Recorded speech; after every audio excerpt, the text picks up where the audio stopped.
my boat. He's Piers Taylor, an award-winning architect. This building is so tactile and just rich materially. And she's Caroline Quentin, acclaimed actress and passionate property developer. Oh, I've been expecting you, Mr. Bond. We've been given the keys to some of the most incredible houses in the world. It's chock full of surprises, isn't it? To discover the design innovation, passion and endurance needed to transform architectural vision into an extraordinary home. This was Hollywood. I'd be snogging you now.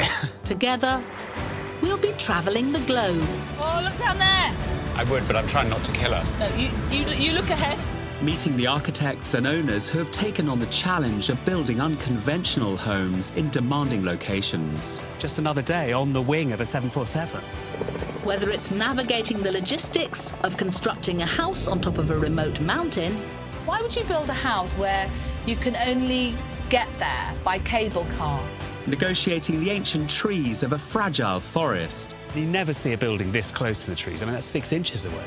having a sea view whilst perched on the edge of a dramatic coastal shoreline. I'd love to know how you actually built this on what appears to be a sort of vertical cliff face. Or excavating the earth to build a home deep underground. There is always a moment when you feel fear. Nature is never to come back the same way. No one had ever built something like this before. It's a tightrope you walk, it can go spectacularly wrong.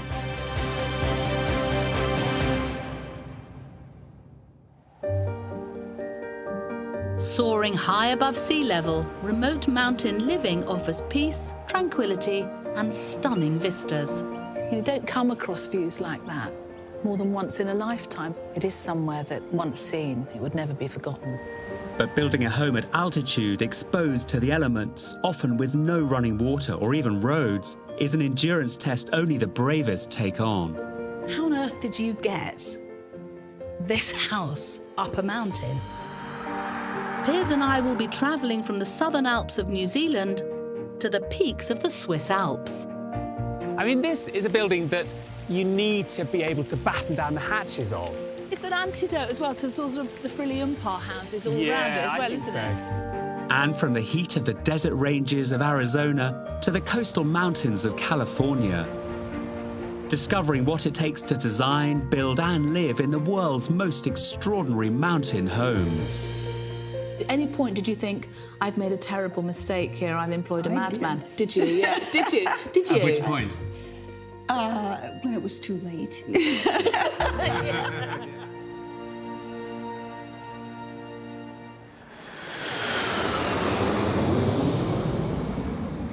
The first stop on our mountainside adventure takes us to the City of Angels.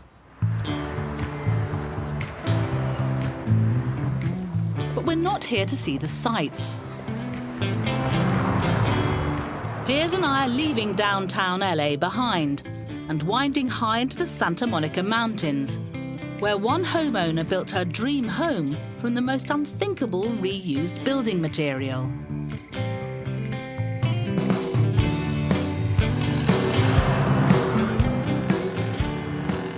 OK, hang on. Oh, no, that's wrong. So we're Sorry. California, we're here.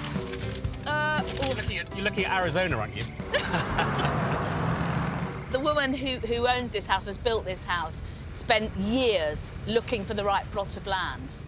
She did. 15 years. 15 years. But she did look all over the world. All over the world as long as it was within an hour of a city. And she obviously thinks she's found the place to be with views of the sea and the mountain. It's living the dream, isn't it? Living the dream. The owner of our first mountainside retreat wanted a building with feminine curves that would sit lightly on this coastal mountain range. So her architect looked to the skies and found inspiration in the most unlikely of places. The house we're going to see is a proper statement. It's a proper statement, and what's clever about it is that it's crazy, but it's still, I think, architecturally really fascinating. And when it comes to making a statement, it doesn't get any bigger than this.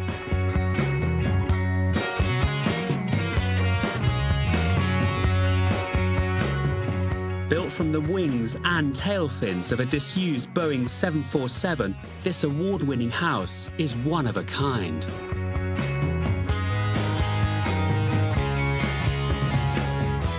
There it is.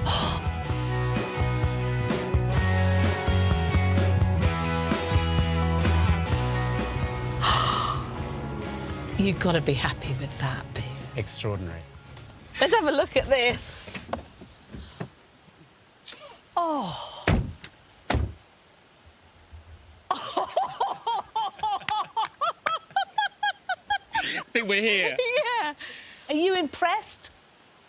I think I'm awed by how beautiful it is being here. Yeah. This is so quirky. It's lovely seeing the wings against the sky, isn't it? The thin edges. It's outrageous, It is. actually. It is. So how does an architect go about acquiring a disused Boeing 747?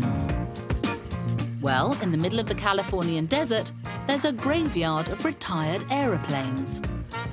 Once her architect had convinced her, Francie, a retired Mercedes-Benz dealer and the owner of this house, spent less than $50,000 on a decommissioned Boeing 747. Using precision laser technology, the wings were then removed and used to create the roofs of this unconventional house. I like being under the wing.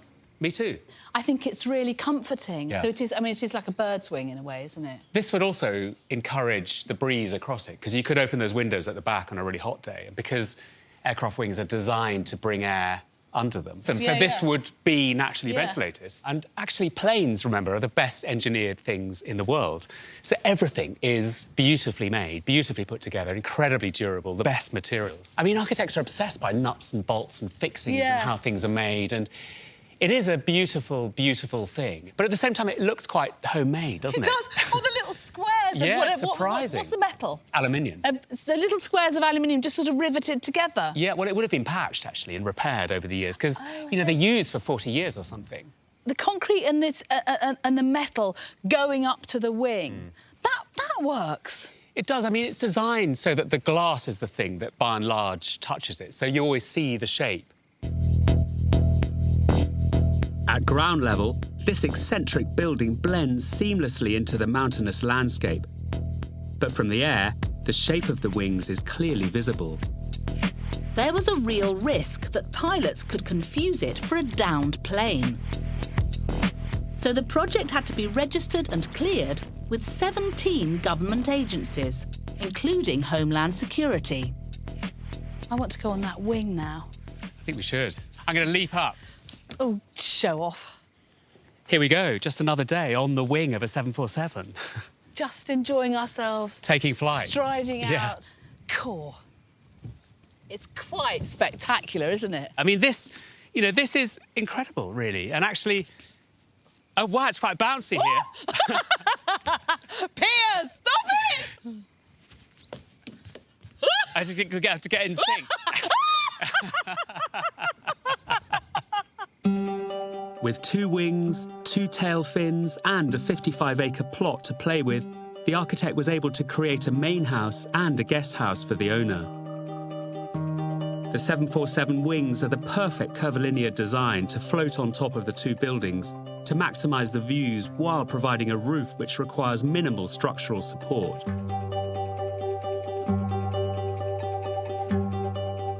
Concrete rear supporting walls were built into the hillside and enclosed with panoramic glass facades, allowing light to enter the living spaces throughout the day. The wings were then positioned on top of steel frame supports and secured where the engines were previously mounted.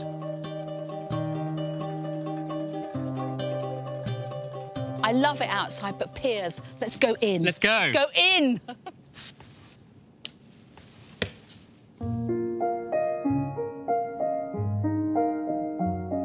Stepping inside this 2-bedroom home, you immediately get a sense of how effective the wings really are.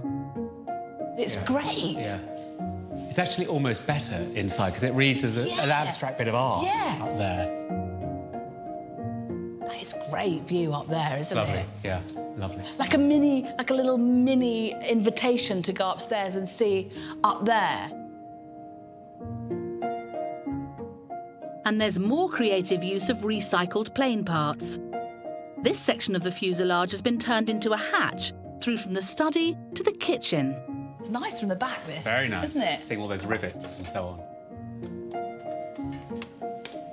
Heading upstairs takes you above the wing to the master bedroom. It's beautiful. This is my best bit. Me too. Is it? Well, you get view and the plane, and you're right under these two tail fins. Look at this. It's a set, isn't Yeah. it, really? It's not actually real mountains.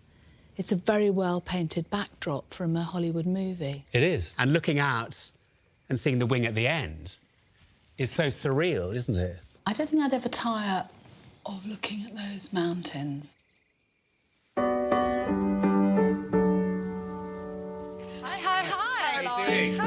Lovely to meet you. Lovely to meet you. Thank you so much. After interviewing over a dozen architects, the person Francie entrusted with building on her mountainside plot was Californian architect and now friend David Hertz. So you've been having some fun here. We have. Francie's brief was to create a tranquil, eco-friendly home, and the inspiration for the design came to David at 30,000 feet. I was flying and I was looking out at the wing and thinking about what to do to float a roof. And then it occurred to me, why try to build a wing when you could appropriate a wing? I wanted something that was feminine. And it seems that having a wing is not feminine at all. However, once it's detached from the plane, it becomes an entity unto itself, and there's beautiful curves to it. They're very subtle. It's a brave leap, though, to have the idea, but to actually, in reality, then say to someone, OK, David, go and bring those wings up the mountain. At any point did you think, I've made a terrible mistake here, I've employed a madman? Did you? Yeah. Did you? Did you? At which point? When it was too late.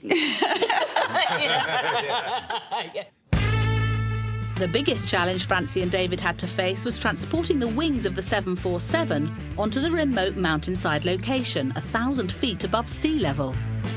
The majority of the journey was by road, which required a state-patrolled escort, and the closure of 5 freeways. But the roads to Francie's mountain retreat were too small for trucks, so the final leg of the journey had to be one of pure military precision.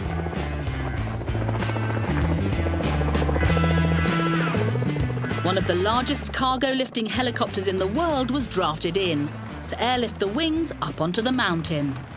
There was a lot of risk with the helicopter. I mean, they made it very clear that if in any way that it started to turn or catch too much wind, they were just going to drop it.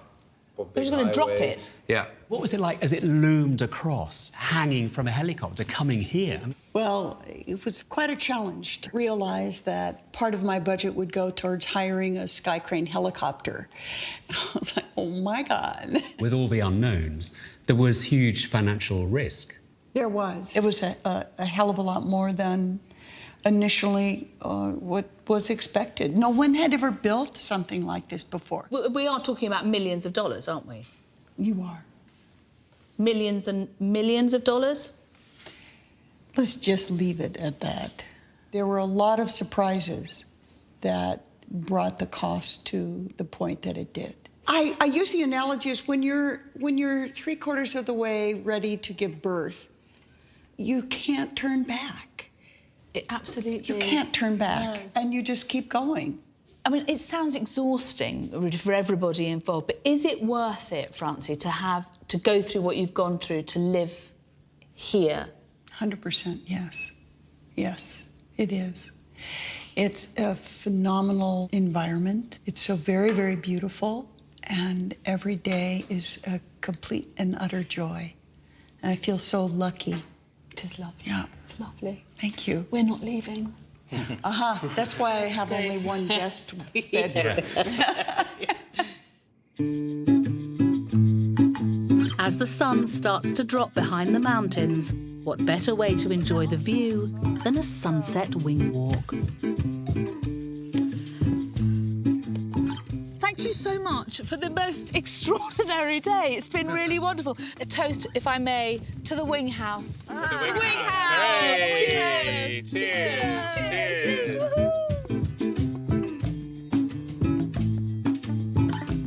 I think what's really interesting is that despite it being quite a sensible house in terms of how they describe it, actually, it's really romantic.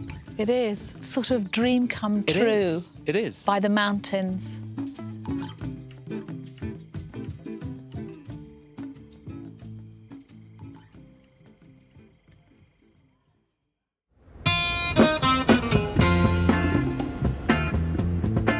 The next stop on our architectural adventure takes us 500 miles southeast to the home of the old Wild West. We've swapped the lush coastal mountains of California for a rugged mountain range on the outskirts of Tucson, Arizona. It might look like a desert, but we're 2,000 feet above sea level and heading higher into the Tucson mountain range. In this high-altitude environment, temperatures can reach 100 degrees in summer and plummet to freezing in winter. So a house built in these mountains needs to be robust enough to withstand the unforgiving local weather. It's so hot, it's so dry. Is that your tongue sticking to the roof of your mouth? Yeah, I mean, I'm really hot. The owners of our next mountain home decided to build deep into this arid mountain range. And in order to deal with this extreme environment, used a building technique that's as old as the hills. Very exciting, isn't it? I feel quite... The mountains are really rugged. There's nothing. Yeah, no. there. So that's just dry earth Yeah, screen. dry earth, bit of scrub. Yeah, exactly. The old cowboy, the old outlaw. It's getting a bit frightening. Check out this. We're going straight to the mountain, then we have to go straight up. Piers and I will be spending the night in this remote mountain home to discover what it is about this location that made the owners go to the effort of building here. I cannot imagine choosing to build my dream home here in the mountains. Maybe you're just too English. For many people, this is super exotic, and people fantasize about escaping to the desert and all that fragile beauty. It's actually getting wilder now, isn't it? Yeah. I think we're here. I've got a code for it. Good. Let's get in. I'm so hot. I can see the building. What? Look. Now, a wilderness full of coyotes and rattlesnakes might not be everyone's cup of tea. But homeowners and San Diego doctors David and Karen chose not only to build their home in this harsh location, they also plan to retire to these hills. I've got the key. I've got the key to our retreat. Let's go. I want to get in. Look. I can see. Look, look, look.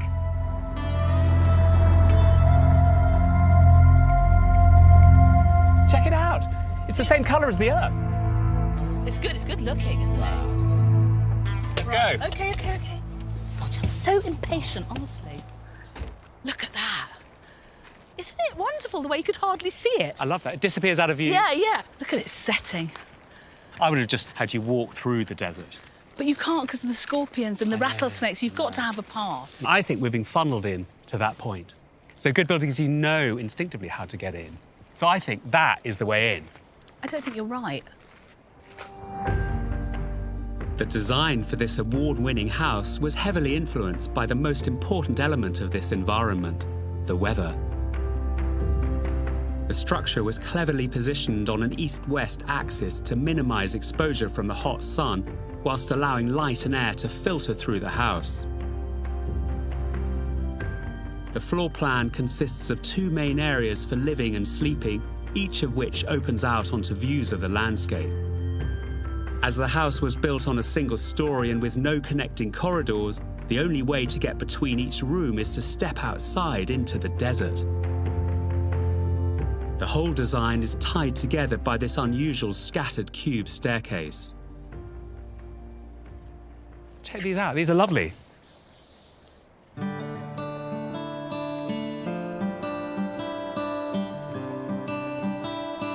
It's quite graceful, shallow slow steps. Yeah, OK, all right. I mean, I can see they're beautiful. I can see they're really architectural. What do you mean by architectural? Well, quite. What? How dare I? But, you know, I can see they are quite beautiful. They are interesting, but I'm not sure. I mean, you know, Why wouldn't you? Why wouldn't you? But I suppose what I feel is, you know, I'm in my mid-50s and I'm not going to get any younger, and this is quite tricky to navigate. But why? They're quite shallow. They're quite generous. They're quite big.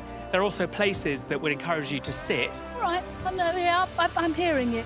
But the steps aren't the only design feature to immediately capture our attention. That's charred. Oh, God, it is! I love that! Do you know, rather tragically, Piers, can I tell you something? Rather tragically, I've actually bought some wallpaper like this for behind my bed. Fake charred wood. I know, it's naff, but I This love is it. I real love the charred look wood. of it. God, that's beautiful. Look I'm at it. very excited. Check it out. Yes, I'm checking. It's lovely, it's lovely. Right, here we go. Head up here. So it leads you in, doesn't it? Beautifully. No, it does. I do Beautifully. see it.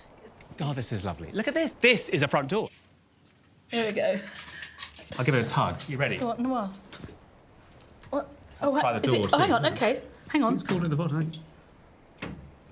This is actually fabulous looking, but quite irritating. Here we go. Here we go. It's going. That's it, I think.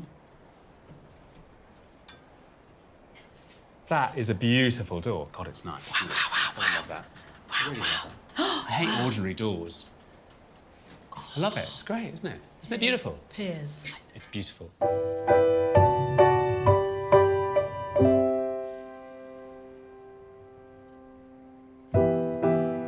Piers, it's so nice. It's so nice. God, it's nice. God, it's nice. God, it's nice. It's beautiful. Do you know what I really love about it? You've got the desert and the mountains on either side, and yet this house just enhances it and doesn't take away from it. And I think that's so wonderful. Preserving the natural beauty of these mountains was key to the design of this home. The owner's desire was to embrace rather than exploit this fragile landscape.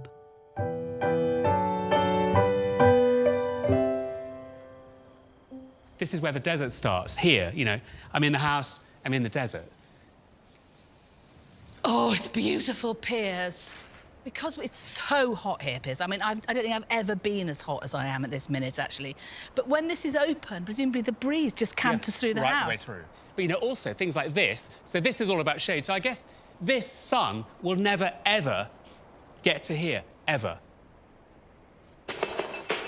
But it's not just the clever positioning of this house that makes living in these extreme temperatures bearable. The walls are made from rammed earth, a building technique which has been used for centuries as a way of naturally cooling houses. A wooden framework is built on site. Then, soil from the desert combined with water and a small amount of cement is poured into the wooden moulds and then rammed down to form a tightly packed series of solid layers. These high thermal mass walls absorb the heat during the day and release it at night, reducing the need for air conditioning or heating. It's always great to see how a building is made.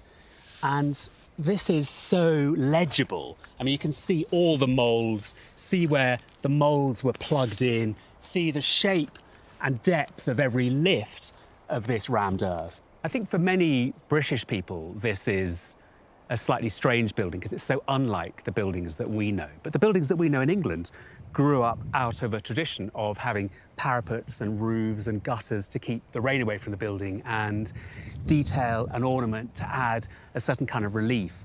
But here, this is a building that totally makes sense for where it is. It's a building that's really tuned to its climate. It doesn't rain, so there's no need for any relief at all. Any applied ornament would just be ridiculous when actually this building is so tactile and just rich materially.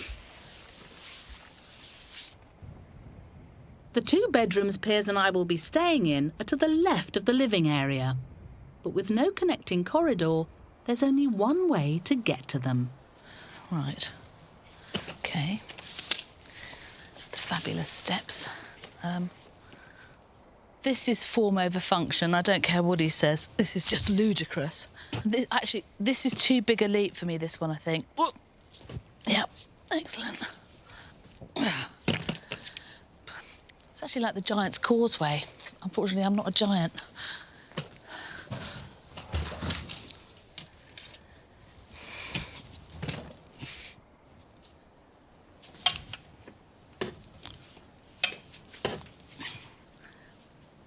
It's not like this house to have a stiff door, is it? This is nice. Overlooking the mountains, this minimalist bedroom doesn't need any curtains. But luckily for us, owners Karen and David have left us a gift. If the moon is too bright, please use the sleep mask. It may seem a bit creepy sleeping in a fishbowl, but don't worry. Nobody lives in the house up the hill. That's so sweet 'cause it's meant to be really reassuring, but it's actually made me really terrified. Well, I didn't even know there was a house on the top of the hill.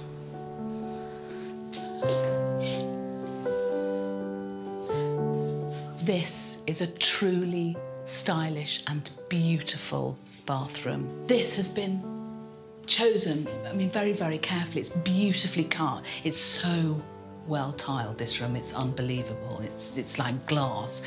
And then it mirrors the colour from outside, brings that landscape in. And yet, I notice, if you want to, you can open that window so you can be having a bath in the desert and the mountains.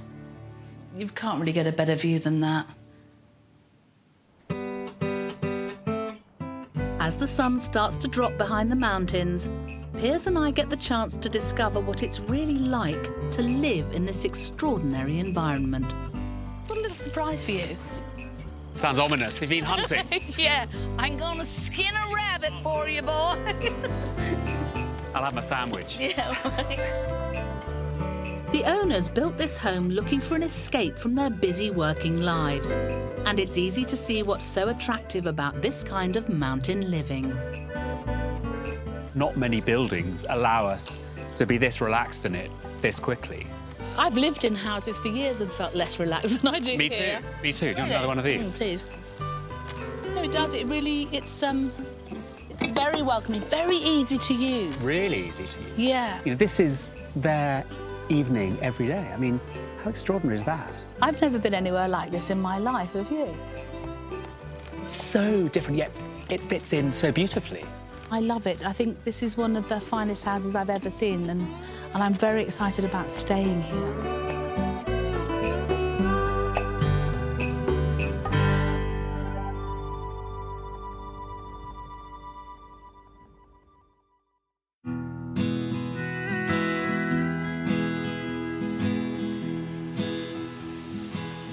Oh, God, it's so nice! Oh, God, it's lovely.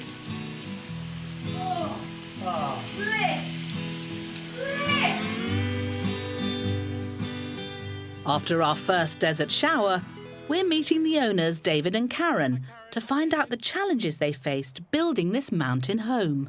Hello, how lovely to meet you. Karen, I know you. So lovely Piers, to meet hi. you. Good to I meet feel you like too. I know you already a bit because we've stayed in your house, and I think it must Hi, Karen, I'm Piers. have Thank something you. of you about it, I feel.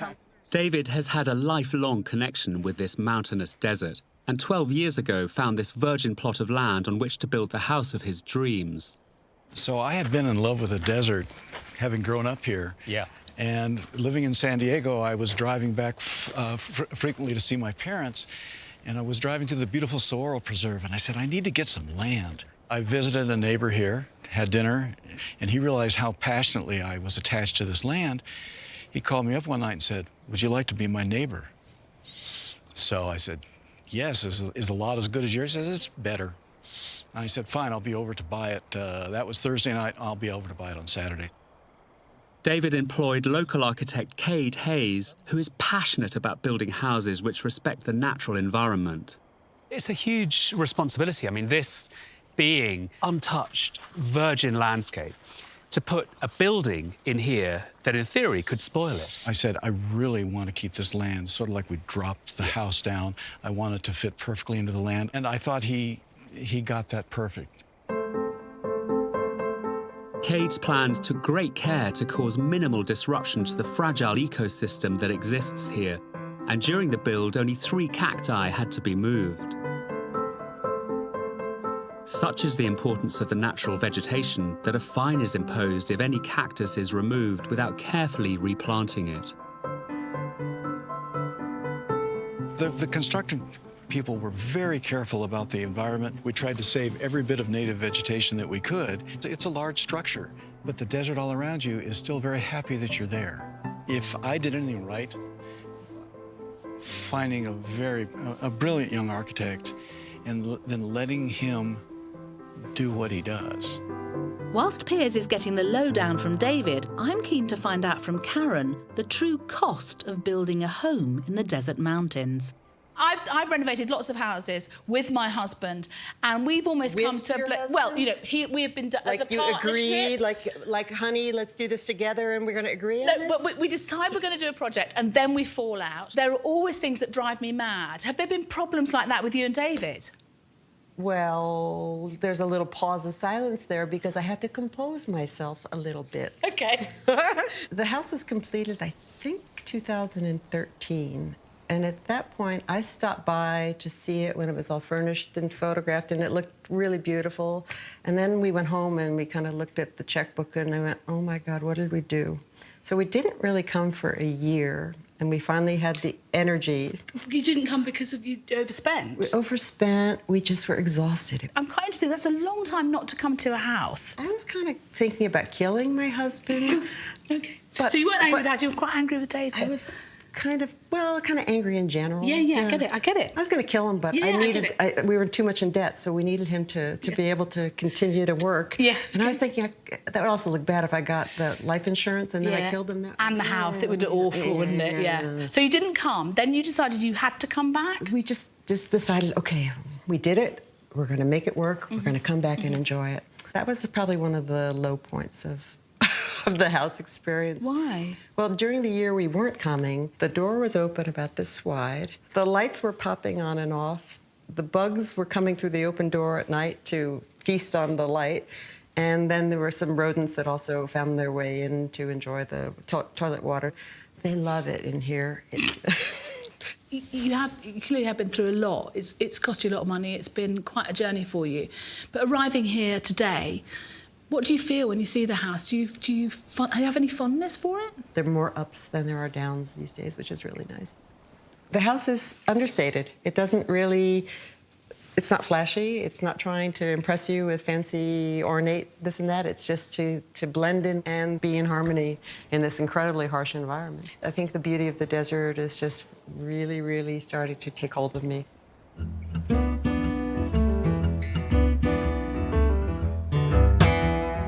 Thank you so much for looking after us. We have had the most wonderful time in your house. It's been our great pleasure. Take care. Bye, bye, darlings. Bye-bye.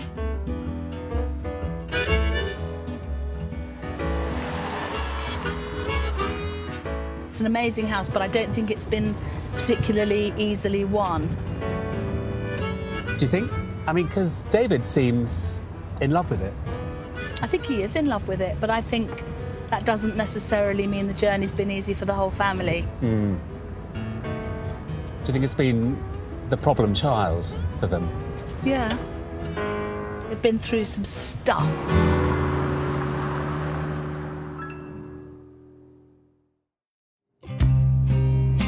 Our next house takes us to the other side of the world and to a country famous for its rugged mountain scenery.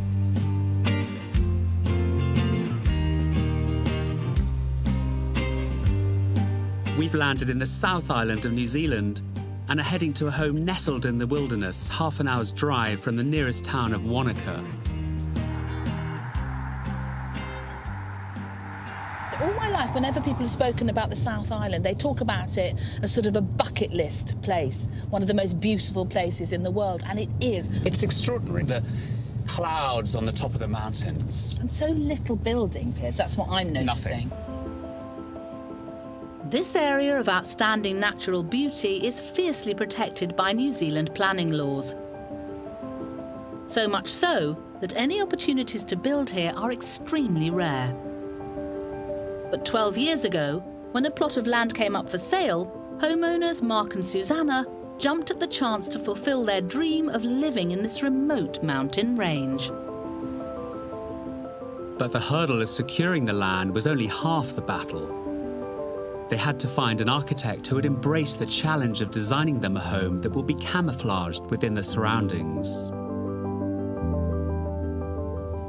It's a lot to ask of an architect, isn't it?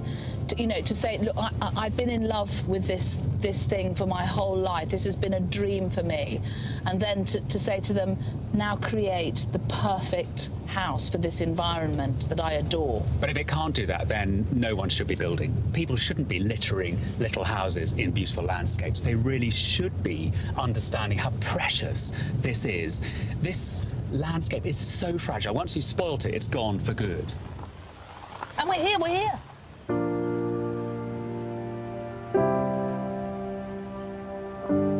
Wonderful, isn't it?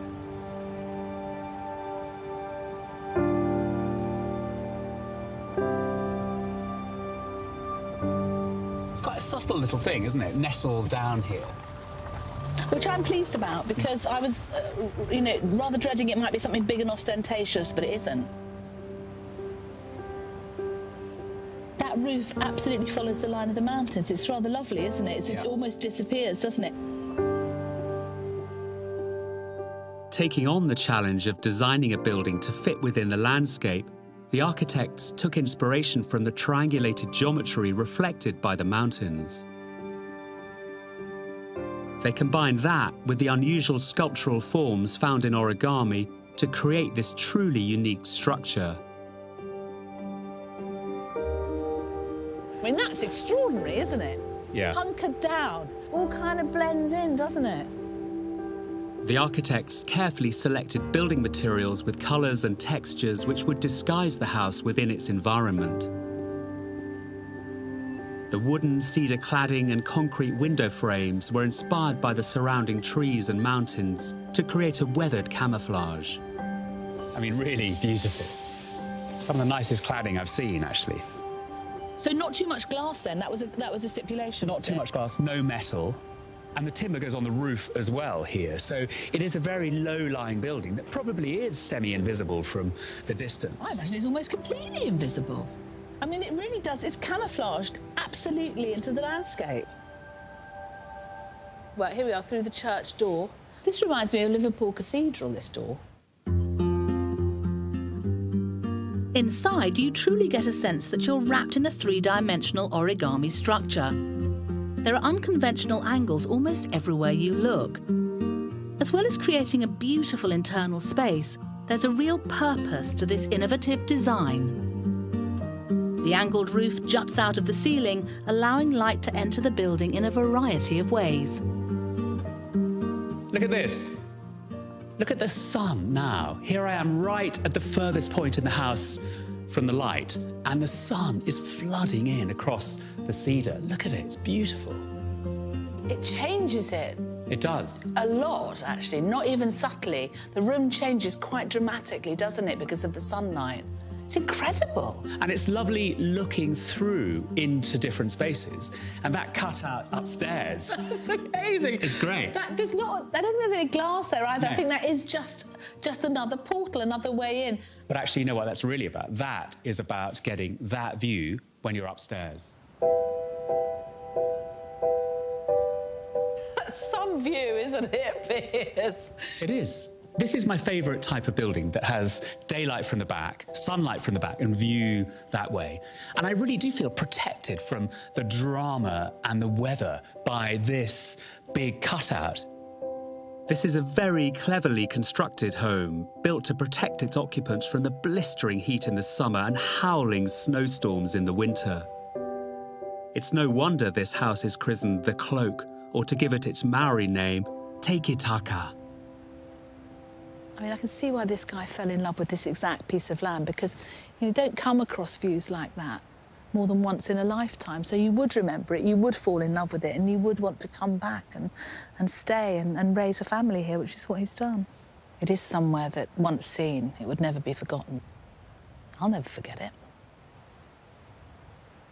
The piece is lovely. Here we are, love. Oh, God, shattered. Thank you. Thanks. While Caroline takes in the mountain air, I want to examine how this house pulls off the difficult trick of bringing in light without relying on huge amounts of window space. This is an extraordinary site, but in many ways it's quite a tricky site because the view is there and the sun is there. And in this climate, you need the daytime sun. So the section is the thing that tells you all about this building. And what the section here is really just two beautiful pavilions, one sitting above the other. The problem with that is that the bedroom one is shielding the living one. So all these architects have done is pick up a bit of roof like this. And what that does is allow the sunlight to enter right the way into the heart of the house. And what they've done at the view side is then make a shaded veranda, really, to allow you to always see the view. And that shows that architecture isn't about making strange shapes or trying to think of a concept. It's just looking really hard, the view and the daylight, and then making sense of it with a building. This house gives up more and more of itself as you delve into it. The internal use of concrete throughout creates a cave-like and remarkably cosy feel. This is a lovely room. It's like a little sort of den, study or something, little family room. More of this lovely concrete. I love the way you can see how the concrete was formed in the planks of wood. Still see the shape of it here, and it looks just great with the mountains. This cedar staircase takes you up to the two master bedrooms, both with spectacular mountain views. There's no question that is the most beautiful view, but for me, one of the most exciting things about this house is the story of it. Mark saw this land as a young man, and he's stuck with that dream, and he's managed to build his house, his dream house, right here, looking at the view he's always adored. And that must be the definition of a dream home, your dream come true. The two architects who designed this house are based in Auckland on the North Island. Hi, guys. Hey. Gary Lawson and Nicholas Stevens are award-winning architects. How did you deal with the responsibility of building in this extraordinary place? I remember when we first came to the site, we actually came out on a boat. We were looking up and we saw this gorgeous landscape, which reminded us of almost like fabric draped over rocks. In that, we saw an idea for the house. You know, in the mountains, you see triangles. You don't see perpendicular angles. You don't see verticals and horizontals. So we wanted to architecturalize that kind of idea, and through origami is how we came to that. And the interior particularly feels like the most exquisite bit of furniture, which is crafted beautifully out of extraordinary materials. Tell me a little bit about that. Well, we wanted to create this sensation of being a little bit like being in a cave. We took the whole faceted geometry of the rocks around and we sort of created an architecturalized version, especially around the fireplaces. Each of those fireplaces was cast in a precast yard in one piece. By going to a precast yard, we could ensure that the product would be top notch and then transport it to site. But transporting these huge concrete precast elements to such a remote location presented its own problems. Poor roads and bad winter weather caused huge delays. Gary and Nicholas employed a small team of builders who were willing to work in such an inaccessible location. Consequently, the house took 3 years to complete, but the level of craftsmanship that these builders brought to it is second to none. In New Zealand, there is a real resourcefulness amongst builders, and there is that sort of, it's a bit of a cliche, but there is a sort of a can-do Kiwi attitude to making stuff. And look, this builder would never have made a building exactly like this, and he cared so much.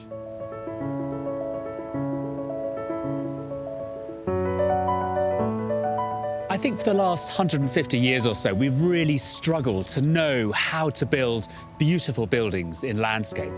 I think this building is a really good model in terms of how to do it. It's a complex building, but actually it does some very simple things. It makes a series of spaces that are beautifully lit with fantastic atmospheres.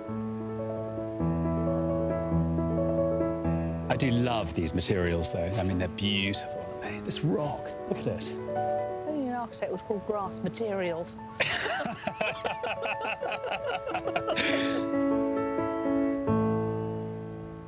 The last leg of our architectural mountain discovery takes us a little closer to home.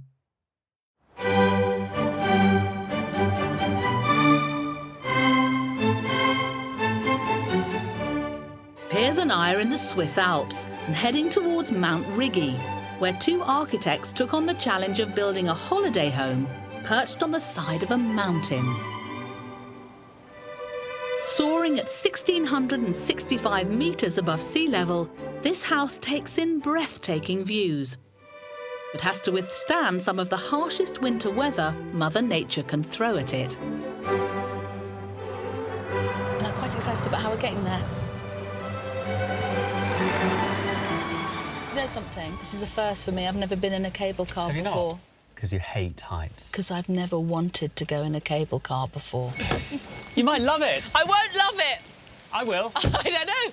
Ja, is goed. Ga zwaaien. Oh, here we go.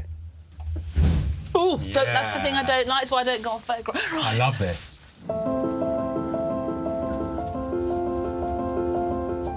Why would you build a house up a mountain where you can only get there by cable car? There's a sense of being away, being apart, being in nature that is really exaggerated when you can only get there by cable car or, you know, a really sort of inaccessible way.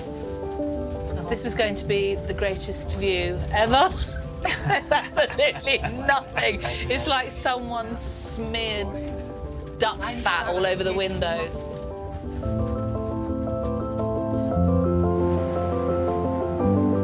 Made it. Here we are. Hasn't got any better, the rain, has it? This is just the beginning of our mountain journey, Piers. Have you got some Kendal mint cake? Of course I have. What sort of woman do you take me for? I've got Kendal mint cake and lipstick. And that's all a woman needs up a mountain. It doesn't take us long to reach the remote mountain village. The house we're heading to is a contemporary take on the traditional chocolate box chalets which sprinkle this area. This bespoke holiday home is owned by 4 friends who shared the cost of building on this steep mountainside slope. Luckily, 2 of the owners are architects and embrace the challenge of building in this remote location, where the closest town is a 15-minute cable car ride down the mountain. What are your first impressions, Piers? I like it. It looks well made, well detailed, and really easy to use. While deceptively simple from the outside, this innovative house was designed with real purpose. Its unique hexagonal shape creates the stability needed to cope with strong winds. A 2-story prefabricated wooden structure sits on top of a deep concrete foundation. A chimney with a steel core runs right through the center of the building, anchoring it to the mountain and distributing heat throughout the house. The living areas and 4 bedrooms are uniquely shaped to fit into the 6-sided structure.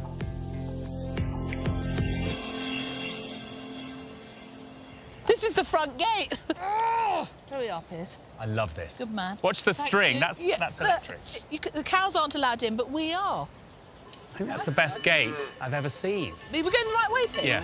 I mean, this is a building that you need to be able to batten down the hatches of. It's an antidote as well to sort of the frilly umpire houses all around it Yeah, as well, I think isn't so. it? Yeah. Here we are. Smells nice. Smells woody. It does. And it is warm. This wood is so beautiful. I mean, the lovely golden light you get, even on a grey day. I suppose that's the real proof of a good building, is can it look wonderful even when the weather is dismal? And it can. And it does.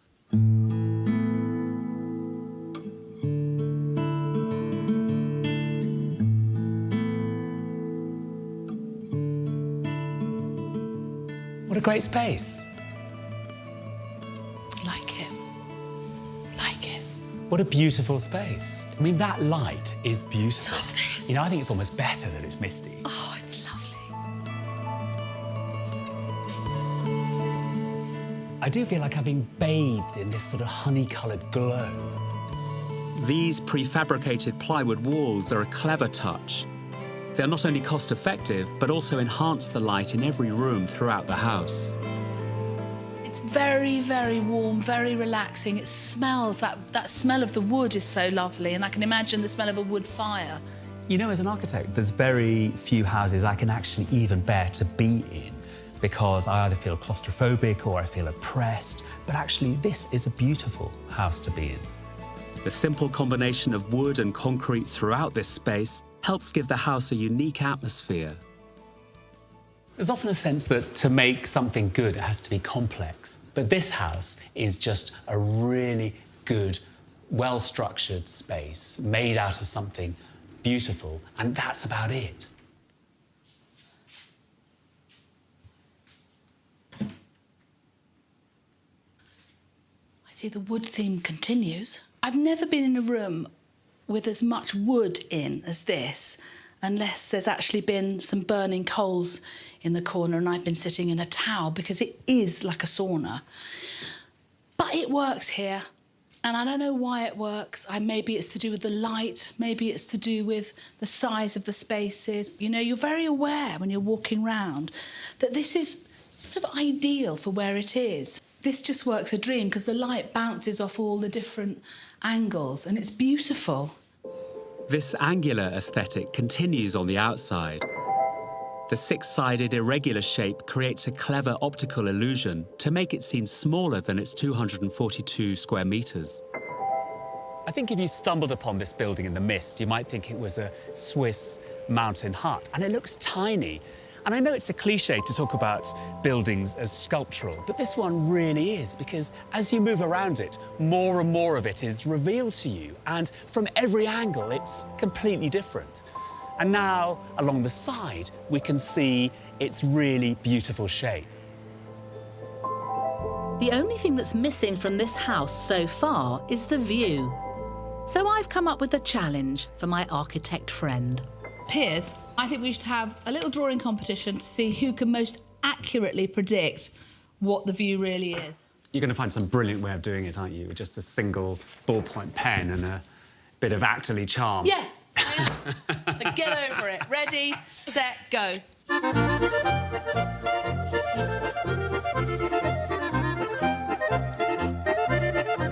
1 minute left, Piers. All right.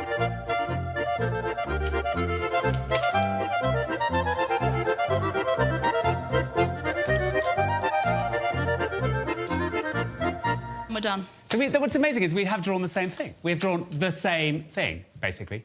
I think mine's better than yours. I think this window is set up architecturally. That's what I'm trying to show. OK, you've got a very jealous nature. It's just a better drawing. Get over it. Mighty. This is an intimate-sized space there, and all there is you and Piers, the view. Piers, there's a bit of view coming. Can you see it? I can, just down there. Just breaking, just breaking.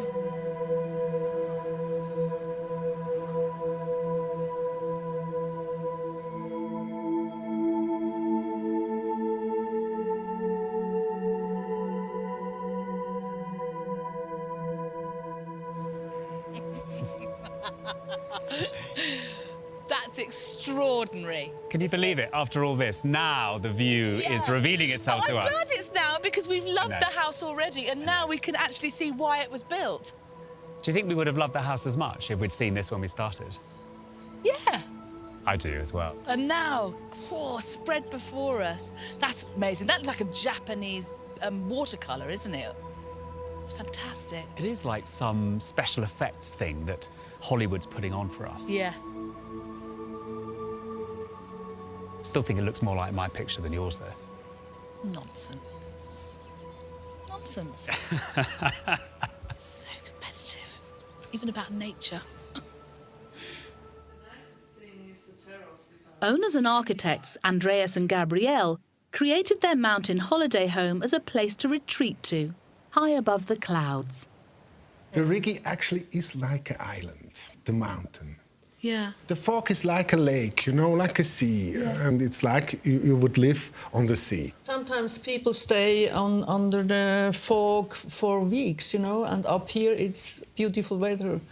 We came up in a cable car. How on earth did you get this house up a mountain? In Switzerland, it's usual to build in such places with the helicopter. So we decided to make a prefab house. When you prefabricate the house, they do it, this prefabrication earlier. And then in one day, they bring this whole elements, the whole wall is one element, with the helicopter here. The house was done in one day, actually, the main house. One day? One day. Although this irregular-shaped house is a departure from the traditional chalets around it, Gabrielle and Andreas designed this structure to withstand the harsh winter weather. You can get really strong wind from here, and when you have only one wall, then it's quite difficult to stabilize the whole wall. When you make it like this, you know, then it's stable. And that was also a reason to do that. It stabilized the whole house. Stiffens it. Yeah. Actually, the locals were very impressed about our entrance because it's very well protected. In wintertime, the wind comes here and blows all snow away.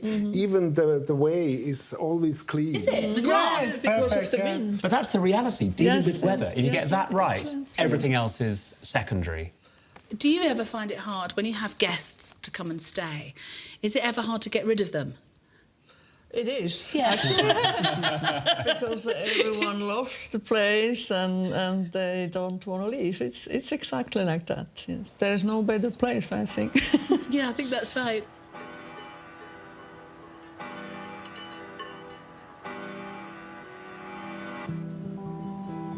Thank you very much. Thank you so much. Thank you. It was a pleasure to have you here. Very much indeed. Thank you so much.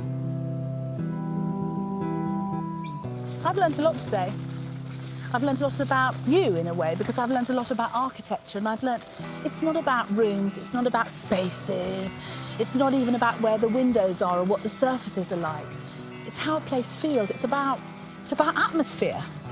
And that, really, more than anything, is what we all strive for. Everything else is secondary to that one thing, atmosphere.